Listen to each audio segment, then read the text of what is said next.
Hello guys, today I am reading Happy Like Soccer book. Nothing makes me happy like soccer picked for this new team.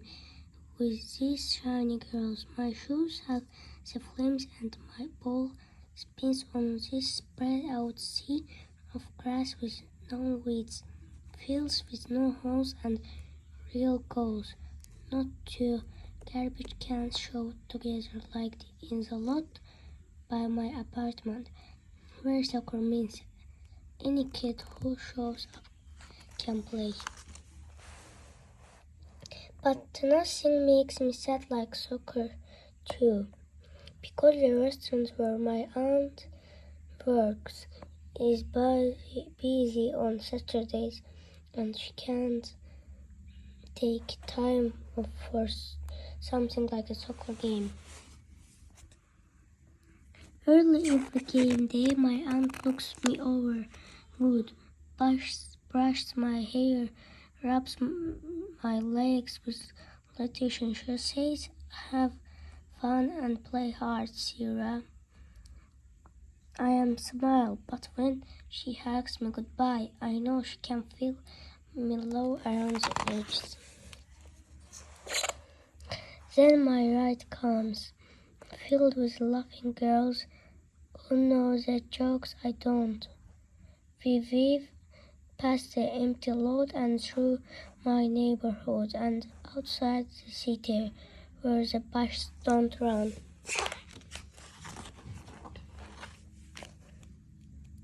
When the game starts, I do play hard and I do have fun, but my eyes have their own minds, spying and silence where families sit on blankets and wave from floated chair.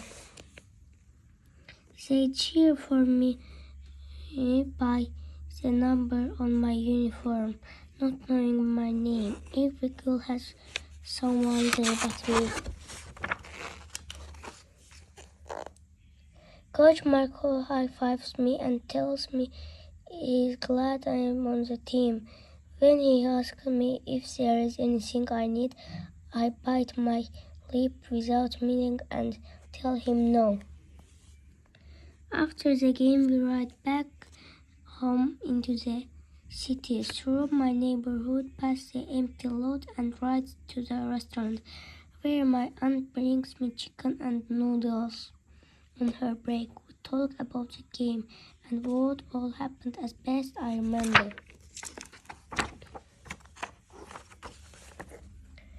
Then on Friday, my aunt tells me that her boss has heard me talking. He asked her if she would like to trade her shift and on Saturday for me on Sunday so she could come to my last game.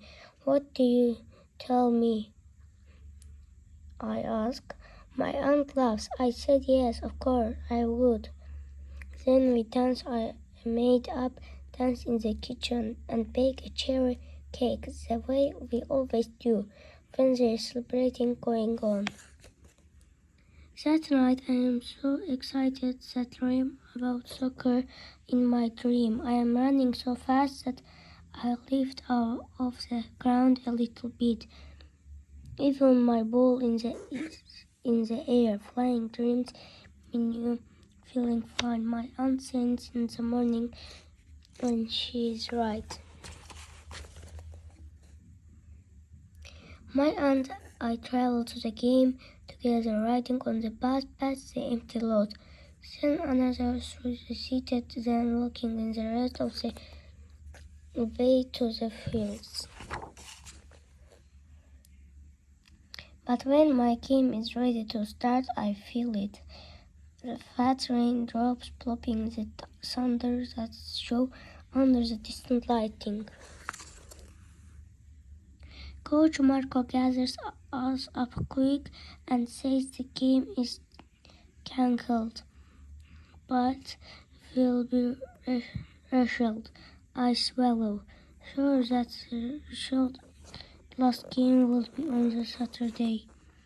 Sure it will be, outside the city. Sure, my aunts both wanted to favors right in a row. And Coach Marco gives me and my aunt a ride back home. In the car, my aunt sits by close, her hand warm covering my knee. At home, we play cards and eat cherry cake and look at old pictures. My aunt pulls out the funny ones to make me feel better. And I would expect I'm singing hard.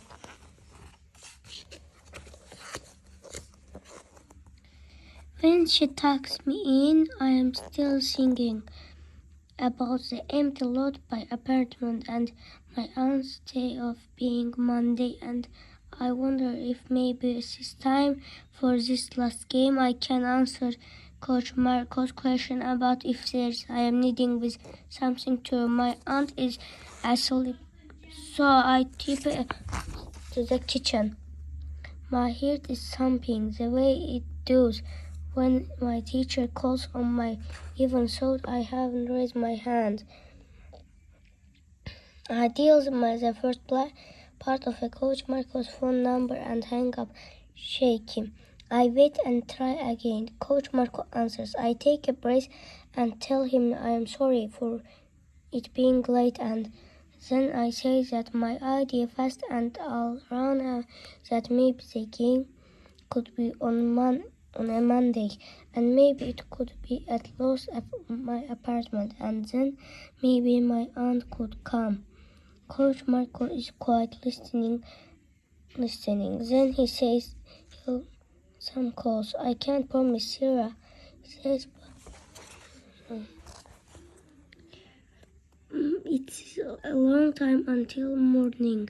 City sounds are all around, mixed with my aunt's city breathing and my own soft noise with what I want happen. Later, Coach Marco shows up at the lot to see for himself and tells me that my idea was a good one. This will work for everyone, he says smiling. I ran home, skipping in the stairs to a minute. My words spill the story, and my aunt tips my chin up and looks at me both amazed and proud. You did that for me, she says. I nod, and she pulls my clothes for me too, I say. At the last game, there are families on blankets and people waving from folded chairs. There are faces from my neighbor too, on bikes stopping by with all the others. And I hear my name because they know me, not just my number. And above the rest, I hear my aunt's strong voice cheering me on. And I run so fast that this time I know for real that I am flying.